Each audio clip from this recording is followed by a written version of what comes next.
hustling hard and deal with it later style is great, but in reality, it is actually dangerous to your mind. I'll make you a bet. Look into your life, your career, your finances, or your relationships. You don't seem to figure it out yet. You can't even think straight. You overthink little things. Your heart is racing, and you're not sure how much longer you can keep the walls from showing cracks. This cases is only telling you your mind is already cooked, and the dangerous part? Most people even wait until the pressure pile up before trying to control it. Over 300 million people are living with chronic anxiety and don't even know it, because high-functioning anxiety hides in plain sight. But what if that changed?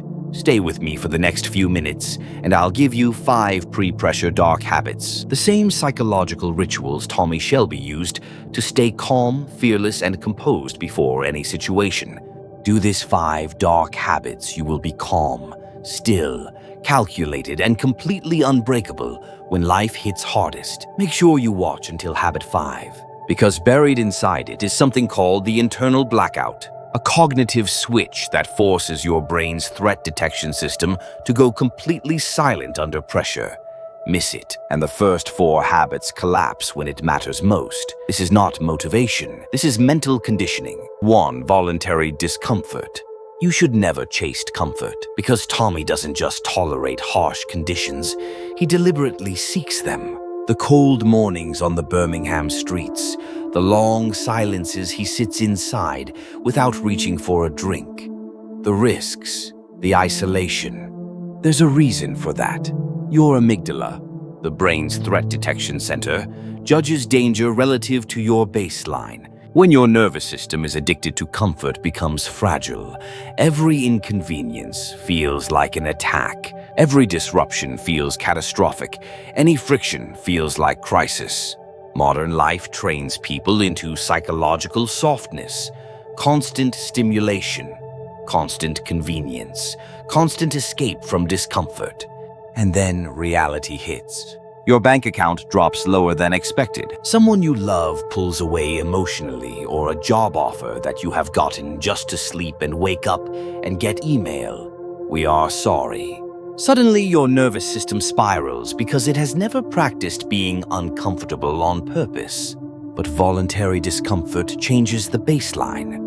When you consistently expose yourself to controlled discomfort on your own terms, you desensitize that threat response. The spike still comes, but it comes lower. It passes faster. The mind learns discomfort is not danger, discomfort is survivable. It always has been. That's called interoceptive conditioning. Tommy understood this instinctively. That's why he willingly walked into tension instead of avoiding it. Here's the daily practice. Under 5 minutes, end your shower with 60 seconds of cold water, not even warm bath. Not because cold water makes you alpha, because your brain will want to scream for escape. And you will remain still anyway. That moment rewires something deep. You teach your mind that this discomfort cannot control behavior or my outcome. And that lesson follows you into every stressful room afterward. Habit 2, the tactical pre-mortem. Have you noticed Tommy Shelby rarely looked surprised? Not because life was predictable. I will show how briefly, before any major meeting, Tommy has already buried it. He's already seen the version where it fails, where the alliance collapses, where the man across the table betrays him. He's lived through it mentally, quietly, methodically, before shaking anyone's hand. Most anxiety comes from uncertainty. The brain fears what it hasn't psychologically visited yet. That's why people panic before interviews. Difficult conversations, financial risks, confrontation. Your imagination becomes a torture chamber. But Tommy's method was different. He sat with the worst-case scenario early, while calm, instead of encountering it emotionally in real time. This is called decatastrophizing. A pre-mortem, not pessimism. It is a psychological inoculation. When you deliberately imagine the feared outcome and mentally walk through it step by step, it strips that failure of its power to paralyze you. The catastrophe is no longer an unknown. You've already mapped it. Your mind won't sound the alarm as loudly for things it has already survived. even hypothetically. The nervous system relaxes because uncertainty shrinks. Here's the practice. Let's use an interview or proposal meetings. Take 3 minutes before a stressful event and ask yourself, what's the worst realistic outcome here? Let's answer together. It won't get the job, or my proposal won't be accepted or approved. Don't stop there, then go further. If that happened, what would I actually do next? Not emotionally, strategically. Fine. You adjust, you recover, and you rebuild. The relationship ends. Fine. Painful, yes. Fatal, no. The meeting goes badly. Fine. You survive the embarrassment and improve. Most fear survives because it remains vague. Specificity kills panic. And there's another layer to this. Mental preparation alone isn't enough, because even if the mind understands safety, the body can still betray you under pressure. That's where habit 4 changes everything. But before that, there's something even more dangerous destroying modern nervous systems. Habit 3, the low stimulus lockdown. Watch Shelby in the early morning. Silence, no chaos, no frantic movement, no noise fighting for his attention before the day even begins. Modern people wake up and immediately flood the brain with stimulation. Notifications, news, music, arguments online. Comparison and dopamine spikes before the nervous system has even stabilized. Save this video and share to your friends. And then they wonder why anxiety follows them all day like a shadow. The first hour after waking heavily influences cortisol regulation. Cortisol itself isn't bad. It's a necessary alertness hormone. But overstimulation immediately after waking amplifies stress sensitivity for the rest of the day. Tommy's silence wasn't aesthetic. It was tactical. Low stimulation creates psychological authority over your attention. Here's the 5-minute protocol. For the first 5 minutes after waking, no phone, no social media, no music. Sit in silence. Open a window. Breathe slowly. Let your nervous system arrive before the world enters your head. If at all you need do something, you can do a brief calisthenics about 3 to 5 minutes. It sounds simple, but simplicity is deceptive. Most people are so overstimulated they can't tolerate 5 quiet minutes alone with their own mind. That's exactly why they need it. Because an unbreakable mind is built in silence long before it's tested in noise. Habit 4, controlled kinetic tempo. Shelby never moved like a frightened man, even during chaos, especially during chaos. Slow walk, slow breath, deliberate gestures. That wasn't cinematic style, that was subconscious signaling. Your body constantly communicates with your brain. Fast movements, rushed speech, chaotic pacing, and shallow breathing, all of it sends one message to the subconscious. We are in danger. And the nervous system responds accordingly. Heart rate rises, cortisol spikes, thoughts race faster.